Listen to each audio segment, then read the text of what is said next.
Şöyle gittim batarya alayım geleyim 2 dakika.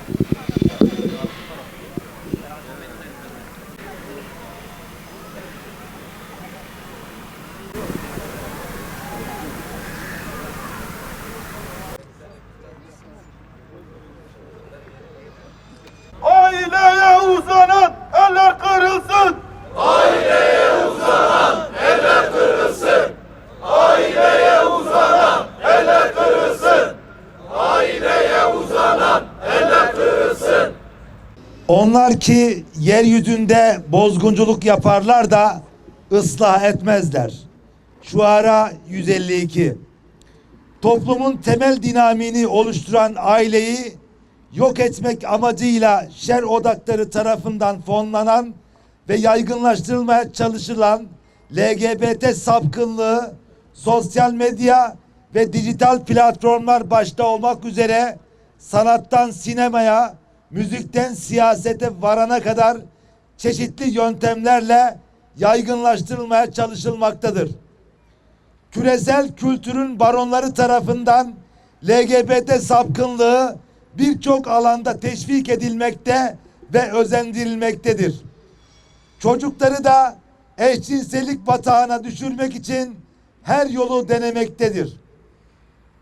Bölgemizde Kürtlerin haklarını savunduğu iddiasıyla safi zihinleri idlal eden malum parti ile entegre sendika ve STK bileşenlerinin aile değerlerimize ve toplumsal yapımızın temel dinamiklerini hedef alan saldırılarına ve toplumsal cinsiyet maskeli küresel ifsat projesi LGBT sapkınlığını yayma girişimlerine taşeronluk yapması, fonlaması Kürtler için iğrenç bir utançtan başka bir şey değildir.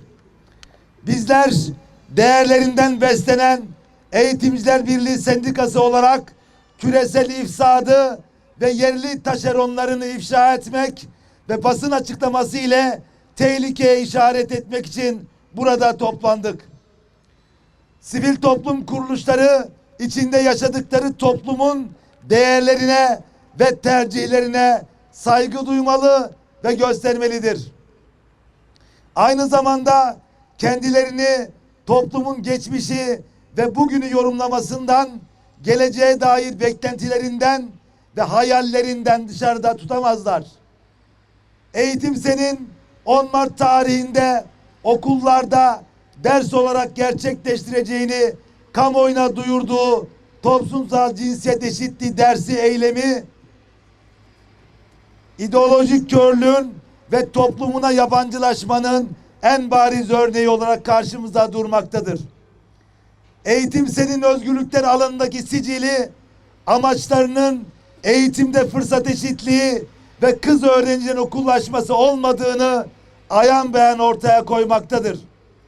Yüz binlerce kız öğrenci okullarına alınmazken, sınıf ve kampüslerden yaka paça atılırken, Diyarbakır anneleri başta olmak üzere okul çağında dağa kaçırılan binlerce kız çocuğu eğitim hakkından mahrum kalırken, sus pus olan sözde sendikanın bugün Lut kavminin sapkınlığını okullara taşımak üzere çocuklarımızı denek, eğitim alanını provokasyon sahası, öğretmenleri bozguncu olarak kullanma girişimleri asla kabul edilemez.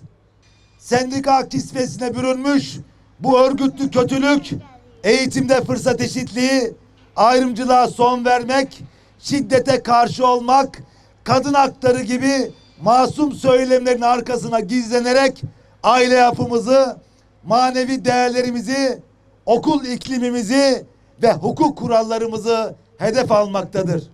Eğitim Sen için aile, okul, hukuk, din ve ahlak ulaşmak istedikleri sapkınlık zirvesi için etkisiz hale getirilmesi gereken etkenlerdir. Değerlerimiz, medeniyetimiz, tarihimiz, ailemiz dediği için yeni müfredata karşı çıkmakta, aile devletten sonra gelen en gerici kurumdur diyen parti ile eşgüdüm çalışarak kadın için en güvensiz yer evidir demekte, aile korumasız bir toplumda sapkın eylemlere ulaşmanın daha kolay olduğunu bilmekte, cinsel yönelim farklılıkları diyerek de sapkınlığın zeminini inşa etmeye çalışmaktadırlar. Toplumsal cinsiyet eşitliği adı altında özellikle Ramazan ayında fıtrata savaş anlamına gelen bu provokasyona asla izin verilmemeli. Başta Milli Eğitim Bakanlığı olmak üzere eğitim paydaşlarının bu açık provokasyona karşı caydırıcı tedbirler almaları önem arz etmekte. Müslümanların 11 ayın sultanı olarak adlandırdığı, Kur'an-ı Kerim'in indirildiği kutsal Ramazan ayını özellikle seçerek Ramazan ayının manevi iklimini toplumsal cinsiyet eşitliği, sapkınlık propagandası ile kirletmek için eylem kararı alan Eğitim Sen'in ideolojik körlükle öteden beri sürdürdüğü eşcinsellik propagandasını Müslümanlar açısından kutsal bir zaman dilimi içerisinde vites artırarak sürdürmesi aymazlık değil, açık bir provokasyondur. Aile kavramına savaş açan düşüncelerin eşcinsellik ve benzeri sapkın yaşam biçimlerinin çocuklarımıza ders adı altında propagandasına asla müsaade edilemez. Okullarda bir dersin adının değiştirilerek cinsiyet eşitliği dersi olarak işlemek sendikal bir hak değil, adli ve idari anlamda alenen işlenen ağır bir suçtur, cürümdür. Çocuğa karşı işlenen suç kategorisinde işlem görmelidir. Bu konuda gerekli adli ve idari işlemler derhal başlatılmalıdır. Bugün ve bundan sonra okullarda sergilenmek istenen bu türden sapkınlıkları bertaraf etmek için veli, öğretmen, idareci, bürokrat, vatandaş hepimize önemli görevler düşüyor. Birçok Avrupa ülkesinde bile yasaklanan bu sapkınlığın okullarımızda bir aşama daha kaydetmesine göz yumamayız. Çocuklarımızı sapkın fikir ve eylemleriyle zehirlemeye çalışanlara karşı çocuklarımıza ve eğitim yuvalarımıza sahip çıkmalıyız. Her kademeden yönetici ve öğretmen bütün üyelerimizi, okullarımızı, vatandaşlarımızı, velilerimizi ve sorumluluk hisseden tüm kesimleri çocuklarımıza sahip çıkmaya, yasal sınırlar içinde kalarak gereğini yapmaya davet ediyoruz. Eğitim Sen'i de eşcinsellik propagandasından ve provokasyonlardan vazgeçmeye, içinde yaşadıkları toplumu tanımaya, inanç ve değerlerine saygılı olmaya davet ediyoruz. Hasbelkader bu sendikaya üye olmuş ve üyelik ilişkisi devam eden eğitim çalışan arkadaşlarımızla maneviyatımıza ve aile değerlerimize savaş açan bu sendikaya tepkilerini göstererek istifa etmeye davet ediyoruz.